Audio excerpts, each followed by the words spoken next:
esta hora, alrededor de 10:30, en este momento 10:33, esta cortina que pone en el aire Ricardo Cutufós, y esta voz, porque llega el periodismo a la manera de Fernando Borroni. El palacio y la calle es una expresión que se usa mucho en algunos sectores de la política, y es una expresión que lo que intenta desnudar es que hay distintos territorios para hacer política, y al menos se mencionan dos. Uno que tiene que ver con las instituciones, los grandes edificios donde se discute política. El Congreso, la Casa de Gobierno, las distintas legislaturas provinciales. El Palacio se lo suele llamar a esos espacios cerrados de la discusión política donde se toman decisiones. Y la calle es la calle, donde transcurre las expresiones de la realidad, de esa realidad tan difícil. Debo confesarles que si bien creo que es cierto esta distinción entre el palacio y la calle, no es una frase que uno abrace, no es una frase que a uno le guste mucho, pero no deja de ser importante ponerla sobre la mesa, porque es una frase que evidencia la distancia que puede existir en algún momento de nuestra historia entre la dirigencia política y el presente, y el grito, el clamor popular. El palacio con las ventanas cerradas y la calle que grita. Es cierto que cuando comienza a haber una distancia entre lo que sucede y lo que algún sector del gobierno dice que sucede, entonces la tensión comienza a ser mucho más grave. La credibilidad para con la política y para con los políticos está en decadencia en la Argentina, y hay que verlo hoy, que todavía se está a tiempo. Para quienes defendemos la política y entendemos que es el único instrumento por excelencia que puede transformar la realidad de los pueblos, le pedimos por favor a todo el arco político, casi que descarto a la oposición, porque la oposición no le importa mucho esto, que tome cartas en el asunto de poder recuperar la política, porque insisto, está en decadencia la credibilidad de la política. ¿Por qué? Entre otras cosas porque se prometió mucho y se hizo poco, y entre otras cosas porque se avanzó pero se retrocedió más de lo que se avanzó. La calle está gritando: no hay plata, muchachos, no alcanza, muchachos.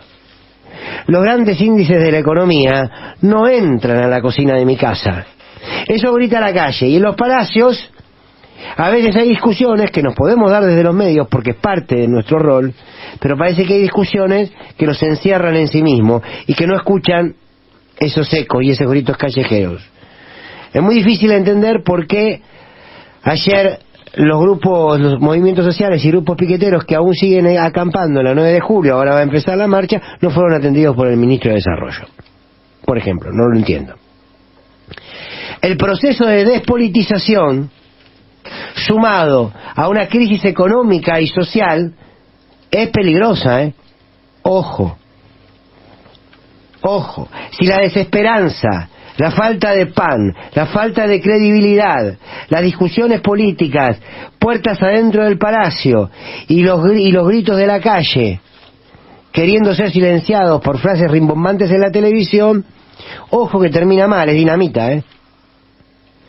No gana nadie así. A ver si lo entendemos, todos y todas. Si pierde el pueblo, si pierde el trabajador, pierden todos, ¿eh? Y cuando digo todos, es todos.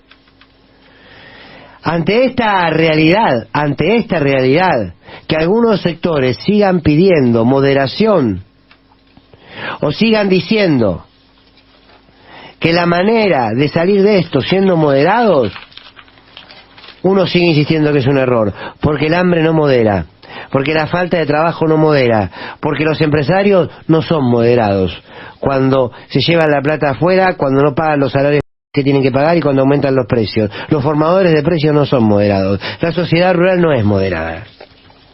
¿Por qué entonces vamos a moderar la política? ¿Qué significa no moderar? ¿Salir a los tiros? No. Significa dar las disputas que hay que dar. O la política vuelve a ser un instrumento para transformar la realidad de los argentinos, o la política se transforma en una clase que más temprano que tarde se la llevan puesta. Lo repito. O la política vuelve a ser un instrumento de transformación para los derechos del pueblo, o se transforma en una clase política que más temprano que tarde se la llevan puesta. Hoy hay que cuidar al pueblo trabajador, hoy hay que cuidar el salario, hoy hay que cuidar los precios, hoy hay que cuidar a las decenas de familias que están en la 9 de julio. Cuidar todo eso significa cuidar al gobierno, no al revés. El que crea que sea al revés está mirando la política de arriba hacia abajo, y no de abajo hacia arriba, donde en verdad debemos mirarla. Dicho a la manera de Fernando Borroni.